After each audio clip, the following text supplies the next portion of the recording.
Bonsoir et bienvenue. Sans plus tarder, nous allons analyser la vidéo. Vous nous avez concocté quelques bonnes infos sur une fuite embarrassante qui partirait des services secrets américains pour aller en Iran. Déjà, il y a un truc qui ne va pas, on est bien d'accord. Alors, on revient sur une autre actualité qui est cette curieuse demande d'Israël. Yoav Gallant, hier, vous allez voir les images, reçoit Anthony Blinken, ce n'est pas rien, Anthony Blinken, pour une rencontre. Alors, il y a une demande qui est faite de la part de Yoav Gallant pour essayer de soutenir Israël de la part des Américains au cas, et pourquoi, tout simplement, si jamais Israël frappe l'Iran, c'est-à-dire un soutien à contre-coup. Alors,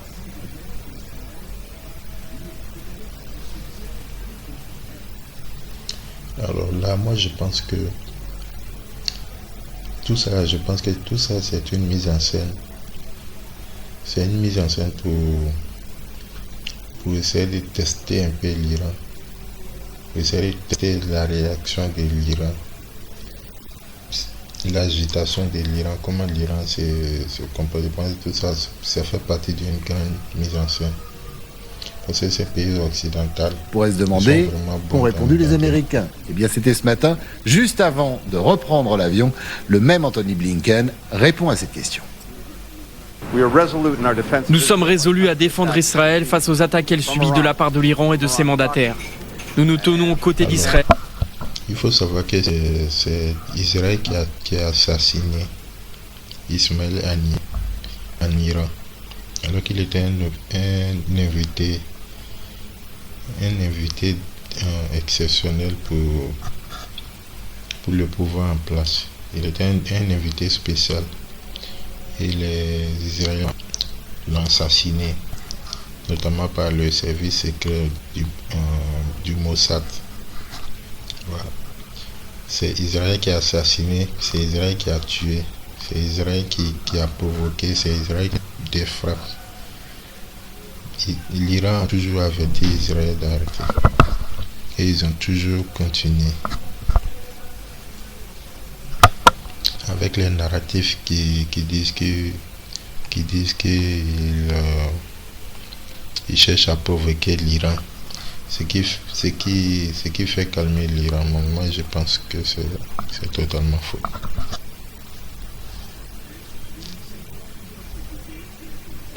Nous nous tiendrons toujours à ses côtés et à ceux de sa défense. Il est également très important qu'Israël réagisse de manière à ne pas provoquer une escalade plus importante et à ne pas risquer d'étendre le conflit. Alors ça, c'est inquiétant quand même, parce que les Iraniens viennent d'annoncer, depuis le sommet des BRICS, où nous étions d'ailleurs tout à l'heure, qu'ils appellent l'ensemble des pays qui pèsent dans les BRICS à mettre fin à la guerre, Gaza et bien évidemment au Liban. Mais si on revient sur cette demande, Xavier, israélienne, c'est quand même incroyable. C'est-à-dire, vous nous couvrez, vous êtes de notre côté, quoi qu'on fasse, quelle que soit notre réponse. C'est un peu ça. Les États-Unis sont aux côtés d'Israël depuis la création de l'État hébreu en 1948, donc il n'y a pas de changement.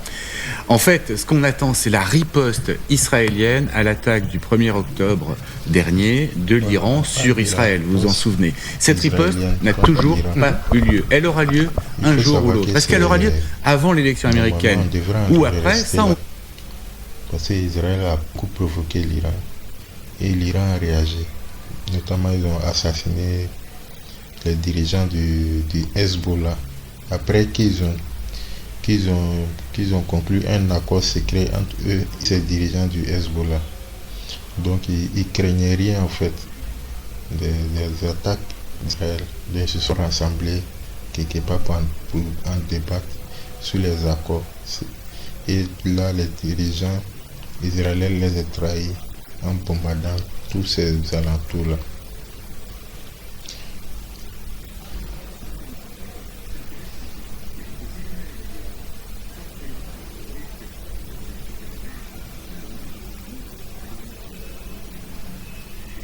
On verra, mais c'est intéressant à décortiquer, parce que si jamais elle avait lieu avant, forcément, ça voudrait dire que ça soutiendrait, ça donnerait du grain à moudre à Donald Trump. Forcément, ça lui donnerait un avantage. Et une information qui vient de tomber à l'instant, 2 compagnies aériennes turques suspendent leur vol vers l'Iran jusqu'au 1er novembre.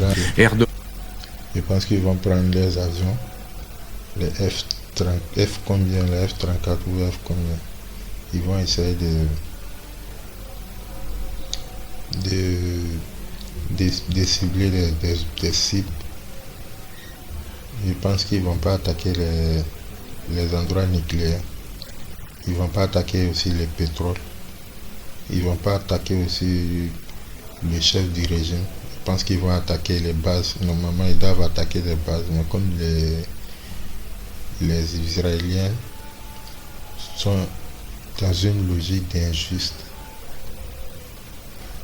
ils veulent toujours aller encore plus dans la cruauté, je pense qu'ils savent même pas ce qu'ils vont faire au fait. Je pense que normalement ils doivent viser les bases des gardiens de la révolution. Peut-être des bases aériennes, des dépôts de carburant, voilà, des dortoirs, ce genre de trucs. Mais ça peut pas être aussi spectaculaire que comme l'attaque iranienne. Donc ils vont pas vouloir s'en tenir là, ils vont vouloir faire quelque chose d'extraordinaire, quelque chose qui monte des flammes comme au Yémen, mais ils n'arrivent pas à mettre en place le plan et l'attente se fera. Et les gens commencent à en avoir marre d'attendre. Et les gens, on fait que la paix vienne comme ça. Mais qu'est-ce que les Israéliens vont faire? Personne ne sait.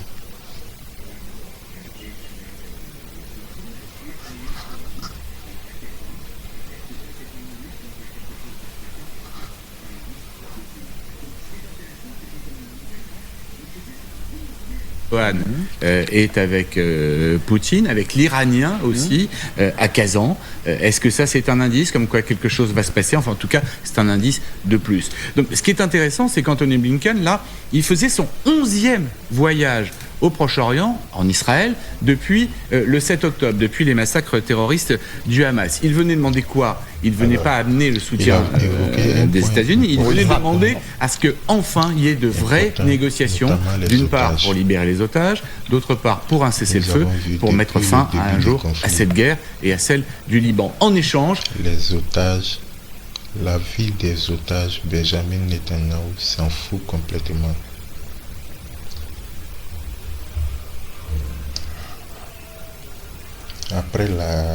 Après l'attaque du Hamas, le Hamas a capturé plusieurs centaines d'otages israéliens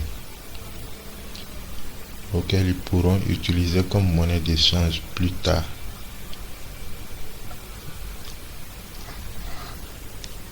Peut-être le Hamas pensait que les otages seront un bouclier avec ces otages. Les Israéliens n'allaient pas bombarder, n'allaient pas réagir ainsi. Grâce aux otages, ils allaient se calmer, ils pourront négocier. Mais là, c'était l'effet inverse. Ils se sont foutus complètement de la vie des otages, de la vie même en général. Imaginez, la bande de Gaza, c'est comme un petit pays, un tout petit pays. C'est comme le Liban aussi. Peut avoir influencé. Vraiment désolé pour le bruit de fond. Vraiment désolé. Nous y travaillons dessus.